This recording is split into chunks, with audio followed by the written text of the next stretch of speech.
우리의 소속감은 예수님에게 있습니다. 분명히 너희가 내 말을 순종하고 지키면 내 소유가 될 것이요라고 하셨습니다. 그런데 이 소속감을 제대로 관계하지 못했을 때 지난번 야곱을 살펴보면서 보았듯이 아버지와 형을 속이니까 그보다 수십 배 더 사기꾼 밑에 처박아 놓고 20년간 훈련시키시잖아요. 바로 이겁니다. 이것이 하나님의 뜻입니다. 나만 보면 못되게 구는 그 상사를 내게 주신 것은 나와 주님과 잘못된 이 소속감을 고쳐주시려고 나를 그 골치 아픈 상사 밑에 처박아 놓은 것입니다. 그런데 나는 그런 상황이 닥치면 자꾸 도망가려고만 합니다. 그렇지 않으면 누가 저 사람 좀 처리 안 해주나라고 바라기만 합니다. 그러나 이것은 주님께서 나를 사랑하기 때문에 바로 그런 친구, 그런 동료, 그런 상사 밑에 두신 것입니다. 도망가려고 피하려고 하지 말고 그 밑에서 훈련받으려고 해야 합니다. 비록 내 의견이 옳고 내 의견이 객관적으로 합리적이라도 그 상사가 이야기하는 것에 순종해버리면 됩니다. 그렇게 되면 그 결과가 잘못되었을 때 그것은 상사가 당하는 것입니다. 설령 잘못되어서 아니 상사가 사가지가 바가지라 나까지 당한다고 하더라도 이것이 바로 주님의 이름이 귀해서 나도 희생당하는 것입니다. 내가 옳지만 주님의 이름이 귀해서 주님께서 말씀하시기를 윗사람에게 순종하되 눈가림만으로 하지 말고 전심으로 죽게 하듯 하라 했기 때문에 제가 보기엔 이것이 잘못된 것 알지만 저 상사가 자꾸 날 보고 시키는데 순종하겠습니다. 내가 십자가 지겠습니다. 주님, 나 이것이 잘못되어서 쫓겨날 수도 있지만 주님의 이름이 너무 귀해서 주님의 주신 그 말씀을 지키기 위해서 순종하겠습니다. 정말 이렇게 한번 해보십시오. 그러면 그 하나님이 얼마나 이쁘게 보시는 줄 모릅니다. 그런 자세로 기도해 보십시오. 그러면 사랑하는 내 아들아, 내 딸아, 너는 진짜 내 것이다라고 하십니다. 그래서 너희가 내 말을 순종하고 지키면 내 소유가 될 것이요라고 말씀하신 겁니다. 이것이 바로 완전한 주님의 소속감을 느끼는 것입니다. 찬양할 때만 나는 주님의 것이라고 하지만 말고 진짜 나는 주님의 것이라는 소리를 주님으로부터 직접 들으려면 이 말씀대로 살아야 합니다. 그런데 사람들은 자기가 좋아하는 사람한테만 잘하려고 그러고 내가 좋아하는 사람과만 똘똘 뭉치려고 합니다. 근데 그게 바로 바벨탑 쌓기인 거 아세요? 끼리끼리 똘똘 뭉치는 것은 반드시 흩어진다는 것도 기억하시기 바랍니다.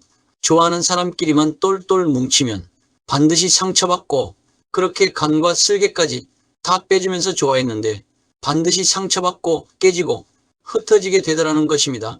왜냐하면 바벨탑도 결국 쌓다가 흩어졌거든요. 내게 못되게 구는 사람이 있다면 감사해 보십시오. 그래서 범사에 감사하라입니다. 왜 나한테 저런 친구를 주었을까? 어이쿠, 저 친구는 밥맛이야. 꼴 보기도 싫어. 그런데 이렇게 꼴 보기 싫은 존재가 알고 보니까 나에게는 보물단지입니다. 그 사람이 바로 나와 주님과 잘못된 소속감을 고쳐주시기 위해서 하나님이 내게 붙여주신 훈련 조교인 셈입니다. 그렇다면 이제 이 말씀을 깨달았다면 자세가 달라져야 합니다. 이제는 피하지 마시고 그 사람과 대화도 하시고 커피도 한 잔 갖다 주고 그러면 그 사람이 속으로 막 은혜 받기 시작합니다. 다른 사람들은 전부 나를 이상한 사람이라고 가까이 안 하는데 저 사람은 그렇지 않네. 이것이 예수 믿는 사람이 빛과 소금 된 자세입니다. 죽어가는 사람을 점점 더 살아나게 하는 이것이 사랑하는 것입니다. 이게 주님의 말씀에 순종하는 것입니다. 내 본성으로는 절대로 자신을 부인하기가 힘듭니다. 그래서 하나님께서는 성령님을 내 안에 파송해 주신 겁니다. 그것이 바로 너희 안에서 행하시는 이는 하나님이시니 너희 안에서 착한 일을 시작하신 이가 예수 그리스도의 날까지 이루실 줄을 확신하노라. 그러나 가만히 있으면 주지 않습니다.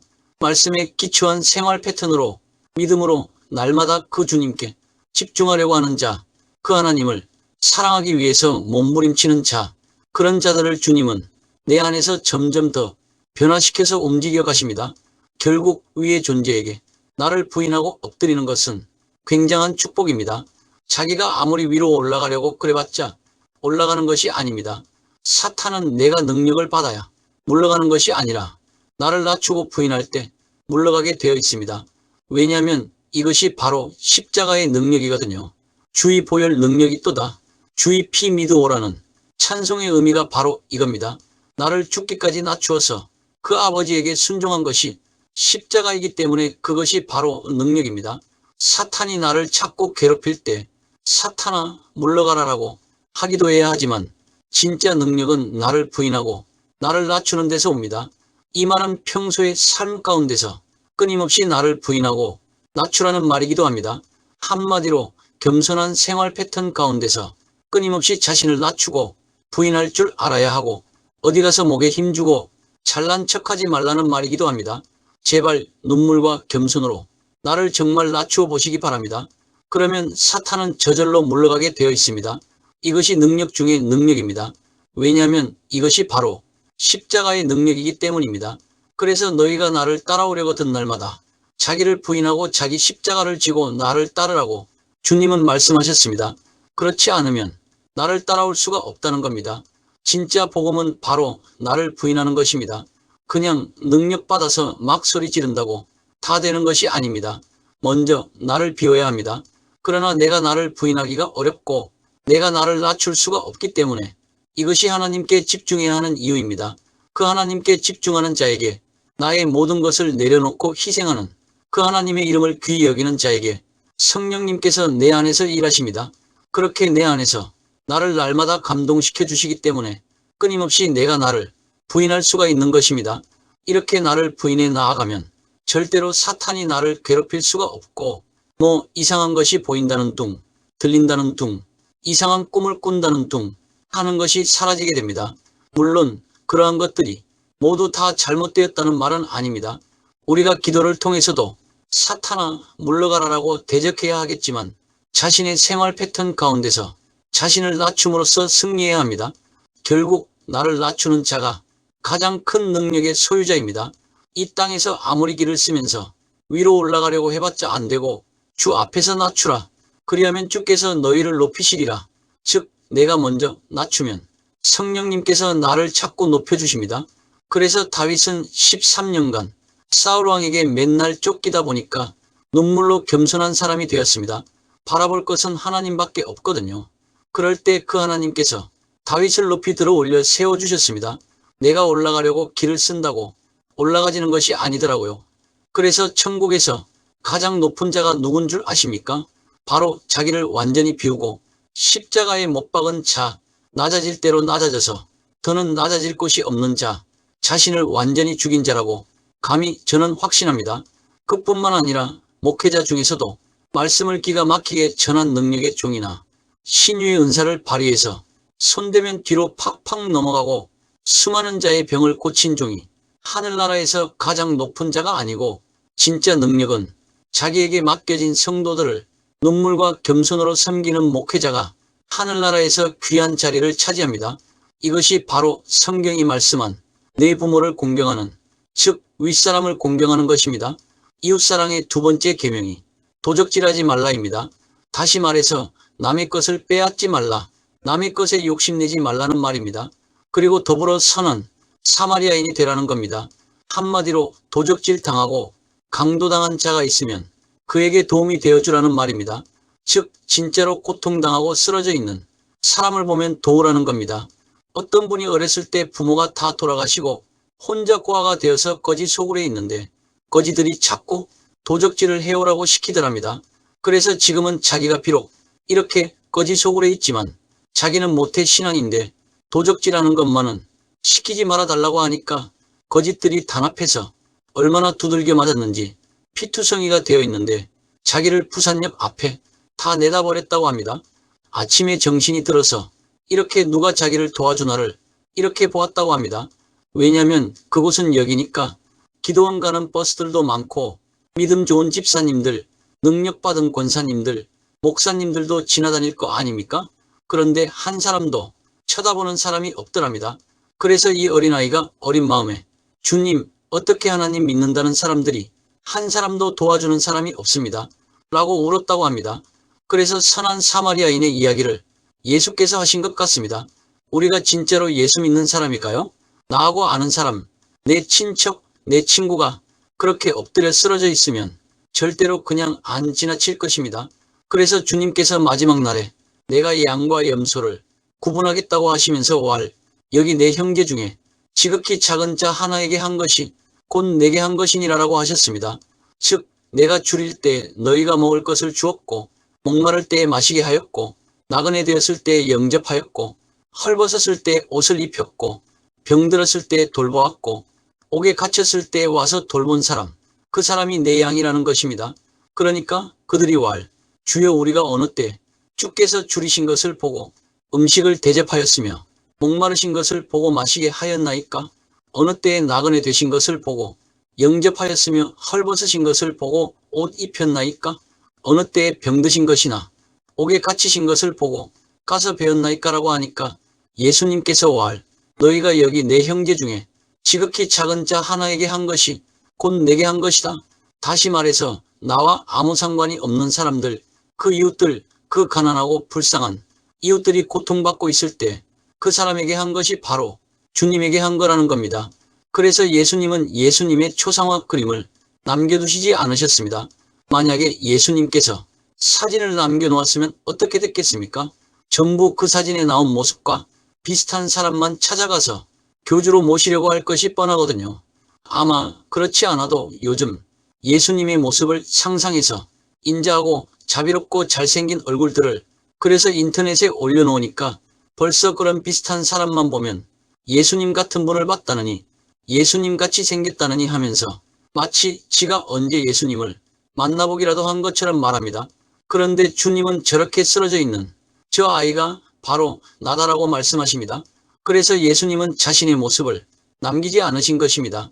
주님의 사랑이 내 안에서 날마다 뭉클거리는 그 사랑이 날마다 기도를 통해서 성령님의 역사하심을 통해서 그분의 사랑을 느끼는 사람은 절대로 그냥 지나가지 않습니다. 나하고 아무 관계가 없는 사람이지만 그 이웃의 어려운 사정을 보고 그냥 지나가지 못하게 됩니다. 그리고 또 이 지극히 작은 자 하나에게 하지 아니한 것이 곧 내게 하지 아니한 것이니라 라고 말씀하시면서 그들은 영벌에 의인들은 영생에 들어가리라. 그래서 이웃사랑이라는 것이 그냥 되는 것이 아닙니다. 사실 선한 사마리아인은 평범한 사업가였거든요. 아브라함도 사업가였습니다. 그러니까 선한 사마리아인은 비즈니스 하러 가는 도중에 강도 만난 자를 만난 것입니다.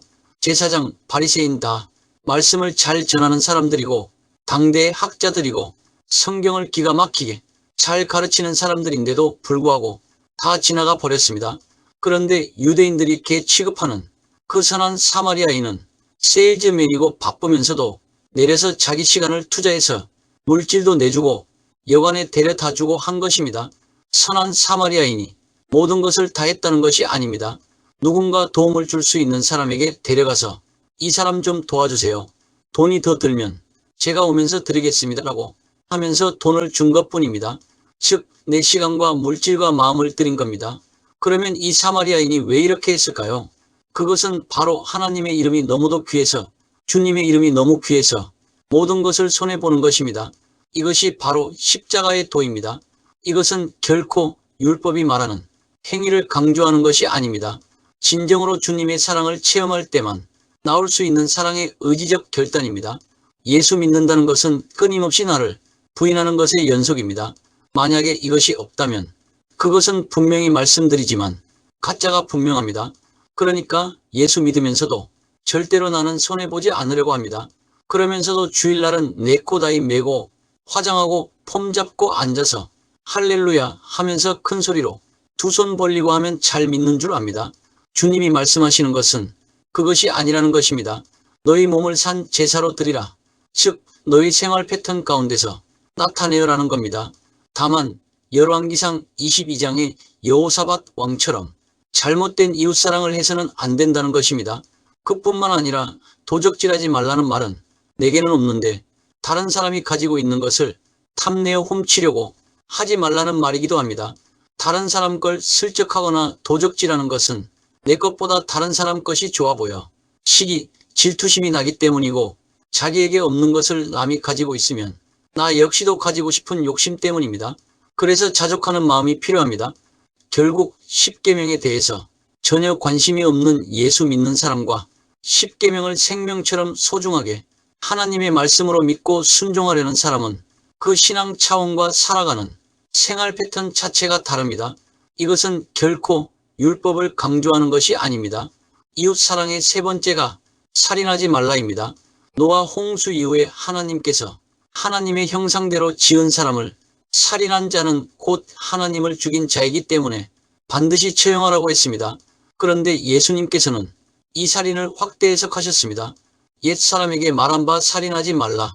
누구든지 살인하면 심판을 받게 되리라 하였다는 것을 너희가 들었으나 나는 너희에게 이르노니 형제에게 노하는 자마다 즉 화를 팍 내면 심판을 받게 되고 형제를 대하여 나가라 하는 자는 공회에 잡혀가게 되고 미련한 놈이라 하는 자는 즉 아주 우습게 보고 자기 아래로 보는 것이나 어떤 사람은 아예 아는 척도 하지 않는 것을 포함합니다. 이런 자는 지옥불에 들어가게 되리라. 이 말씀이 말하는 모든 사람은 이미 살인한 자라는 말입니다. 예수님께서 공생의 초기에 바로 산상수훈을 통해서 이 십계명을 해석해 주셨습니다. 왜 해석해 주셨을까요? 그렇습니다. 십계명을 반드시 지켜야 한다는 것을 말씀하신 것입니다. 그것을 어디서 찾을 수가 있느냐면 부자 청년이 와서 어떻게 하면 영생을 얻나요 하니까 예수님께서 나를 믿으라 하지 않으시고 너 십계명 지켜라라고 하셨던 것에서 알 수가 있습니다. 그것이 내가 영생을 얻는 방법이라고 하셨습니다. 그랬더니 저는 이런 거 다 지켰습니다 라고 하니까 주님께서 도적질 안 하고 살인 안 한 것이 중요한 것이 아니라 내 마음이 중요하다. 즉 내 속이 진짜 중요하다라고 말씀하셨습니다. 왜냐하면 하나님 나라는 진짜 어디서 이루어지나요? 그렇습니다. 내 안에서부터 이루어지거든요. 내 속이 예수님의 마음을 닮아야 천국이지. 내 속은 시커머스한데 그곳에 무슨 천국이 있겠습니까? 죽으면 영화에서처럼 내 안의 어둠이 싹 사라지고 빛으로 싹 차는 줄 아시나요? 그거 아닙니다. 심는 대로 거둡니다. 그런데 왜 그런 말씀을 안 믿을까요? 오히려 성경에서 꼭 필요한 것에는 관심을 안 가지려고 그러고 나한테 좋은 것만 쏙쏙 빼서 믿으려고 합니다. 보십시오. 예수님께서 씨 뿌리는 비유에서 말씀하셨습니다. 어떤 사람은 100배 거두는데 어떤 사람은 30배 열매 맺는 사람이 있고 뿌리가 나왔다가 시들어버리는 사람도 있고 어떤 사람은 아예 꽝인 사람들도 많습니다. 이것이 바로 분명히 심은 대로 거둔다는 것을 보여주는 말씀들입니다. 그러므로 이웃사랑도 심은 대로 거둔다는 것을 기억하시고 나를 철저히 손해보고 낮추는 사람이 되시기를 예수님의 이름으로 축복합니다. 다음 시간에 계속하겠습니다. 많은 관심과 구독과 좋아요, 알림 설정은 영상 제작에 큰 힘이 됩니다. 감사합니다.